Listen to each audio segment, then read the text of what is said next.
I decided to create a new patio space this year and have it double as a place for my grow bags for all of my vegetables. I figured if I grew my vegetables in a space that I frequently use, I'll be better able to monitor its progress. Because I live in northern Wisconsin, the only things safe to put out are strawberries, and I've started some Yukon Gold potatoes as well. But I want to try out one of these strawberries just to see what it's tasting like. All right, here goes.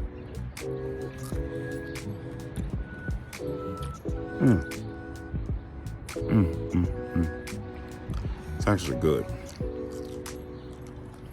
Very good. I'll take that. All right, that's enough. Look, I'll even compost this and throw it in there. The rest of my veggies are still growing inside, most of which I started from seedlings. But I have tomatoes, bell peppers, cabbage, okra, zucchini.